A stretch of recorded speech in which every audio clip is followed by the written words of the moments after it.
nós somos um povo conectados em Cristo e vamos fazer algumas perguntas sobre a dogmática da inverno.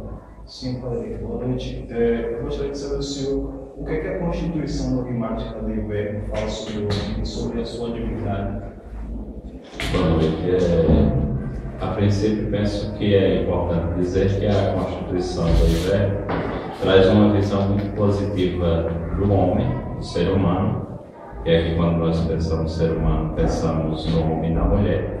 A visão ela é extremamente positiva, até porque o homem ele é o destinatário primeiro da salvação. Salvação é algo que vem abarcar a humanidade, vem abarcar o mundo todo, tudo aquilo que é criado por Deus, mas o homem é o principal, aquele que Deus destina a sua salvação enviando a pessoa de Jesus. E a Deivelo vai dizer que nós somos convidados a participar da divindade de Deus. O homem não é divino, mas pela encarnação do Verbo, ou seja, nós participamos da vida divina que nos é oferecida pela pessoa de Jesus. Padre, como é que a Constituição da Inverno ela retrata assim a salvação? A salvação ela é apresentada como um dom gratuito de Deus, ou seja, está dentro do projeto, é um desígnio de Deus e ela é oferecida ao homem de forma livre. Essa salvação é oferecida desde sempre, né? Porque Deus, no ato da criação, já de alguma forma nos chama ao seu plano salvífico. Porém, essa salvação, como nos apresenta a Deivelo, ela tem o seu ponto culminante, o seu ponto alto na encarnação do Verbo. Mas o que significa dizer assim, a inspiração divina da Bíblia? O que significa?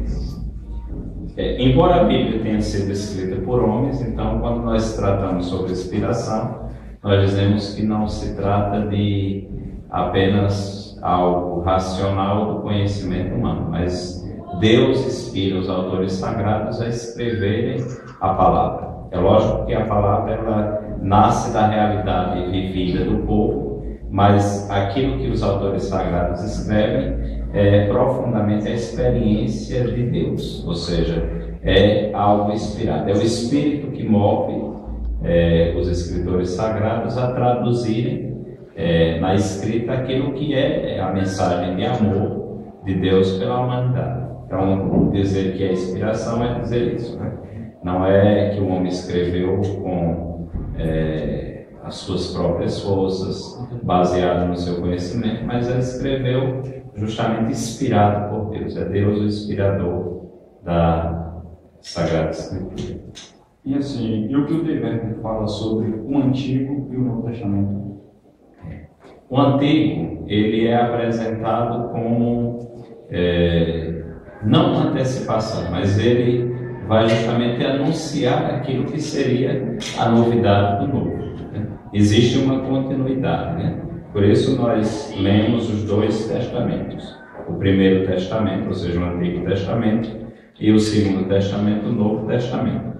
Porém, esse Primeiro Testamento, que nós dizemos o Antigo Testamento, ele só tem sentido a partir do Novo Testamento, porque é com o Novo Testamento que aquilo que havia sido dito, anunciado pelos profetas no Antigo, vai se concretizar na pessoa de Jesus, de modo particular nos 4 evangelhos. Né? A gente vai ver toda a escrita do Novo Testamento, essa presença de Jesus, o caráter cristocêntrico que tem nos livros, mas porém os 4 evangelhos são um extrato de onde nós encontramos ali as ações, onde encontramos as palavras, onde encontramos os gestos, as atitudes de Jesus. Então não podemos assim, portanto, ler um texto desconectado do outro, né? Mas tendo sempre em vista de que o Antigo Testamento ele é uma preparação para a realização da novidade que é Jesus, o que está escrito no Novo Testamento. E qual é a função das Sagradas Escrituras no exterior? Eu penso que é a mesma de sempre, né?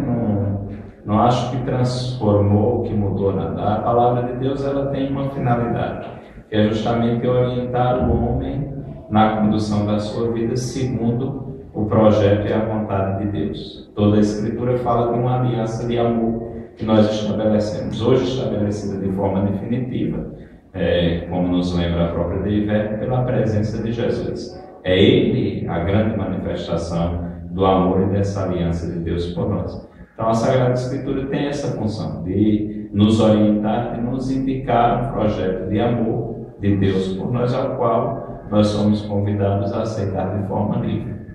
Como era celebrado as missas no antigo Concílio Vaticano II? Antes do concílio, então, era o uso da língua do latim, e, como nós sabemos, a ritualística, o rito, era diferente, né? O padre celebrava de costas, a palavra estava presente, mas nem sempre era compreendida pelos fiéis. Com a novidade do concílio, o que nós vemos é a palavra de Deus voltar ao centro da comunidade de fé, e essa palavra que vem orientar todos os gestos, todas as ações, inclusive o modo de nós celebrarmos hoje a presença de Deus no nosso meio, o nosso louvor e a nossa adoração. Pronto, agora a gente vai um texto de reflexão para nós podermos dar as interpretações.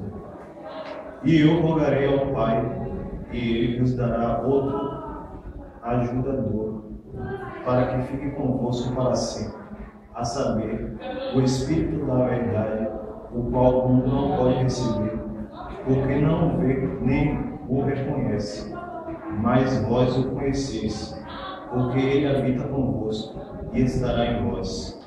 Não vos deixarei órfãos, voltarei a vós, ainda um pouco e o mundo não me verás mais, mas vós me vereis, porque eu vivo e vós me vereis. Naquele dia conhecereis que estou em meu Pai, e vós em mim, e eu em vós. Aquele que tem os meus mandamentos e os guarda, esse é o que me ama, e aquele que me ama será amado de meu Pai. E eu amarei, e me manifestarei a ele. Perguntou-lhe Judas, não Iscariotes: o que houve, Senhor, que te há de manifestar a nós e não ao mundo? Respondeu-lhe Jesus: se alguém me amar, guardará a minha palavra, e meu Pai o amará, e veremos a ele, e faremos nele morar. Quem não me ama não guarda as minhas palavras. Ora, a palavra que estáis ouvindo não é a minha, mas do Pai que me enviou. Essas coisas vos tenho falado, estando ainda convosco. O ajudador, o Espírito Santo, a quem o Pai enviará em meu nome, esse vos ensinará todas as coisas, e vos fará lembrar de tudo quanto eu vos tenho dito. Sim. Como esse texto se encaixa no Deivete? O primeiro aspecto é o princípio, né? Nós só podemos compreender a palavra orientados pelo Espírito.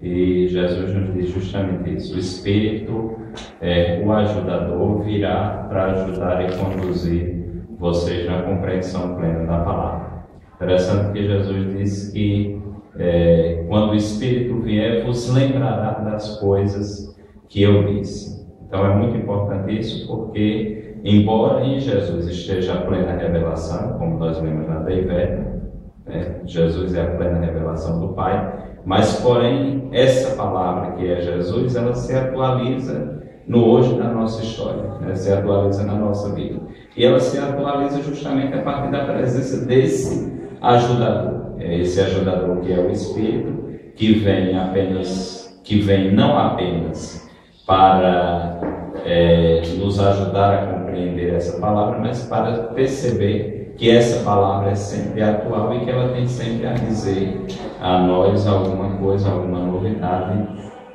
no dia de hoje. Depois Jesus insiste em algo que é fundamental: aquele que o ama guarda a sua palavra. E nós provamos o amor que nós temos a Jesus justamente pela atenção carinhosa que nós temos com a palavra que, como nos diz a Deivete, Ele mesmo é essa palavra. Então, guardar a palavra é fundamental, até para que nós possamos viver aquilo que para a Sagrada Escritura é muito caro: temor de Deus. Temor que não é pavor, que não é medo, mas nós só teremos realmente esse temor se nós compreendermos plenamente essa palavra. E o Espírito é esse que nos ajuda, que nos orienta a ler, a interpretar e a compreender a palavra de Deus. Finalizo dizendo que é fundamental uma coisa: nós não podemos jamais, como nos lembra a Deiberto, ler essa palavra sem ser com o coração da igreja. A palavra de Deus precisa ser lida e interpretada pela comunidade de fé, porque ela não é um bem particular de uma pessoa, ela é um bem que foi destinado à comunidade de fé. E é nessa comunidade de fé que esse ajudador, que é o Espírito de Deus, nos ajuda a compreender plenamente essa palavra, que é uma palavra nova, uma palavra atual, uma palavra capaz de mudar o rumo da nossa vida, da nossa história, de transformar todas as situações. Obrigado, Paulo. Isso ajudou a gente a entender um pouco da Constituição. Esse aqui foi o Conectados em Cristo. Muito obrigado por essa aula. Você deu agora sobre o Deiberto. Só isso. Eu aqui agradeço, espero que possamos sermos todos homens e mulheres da palavra de Deus. Obrigado.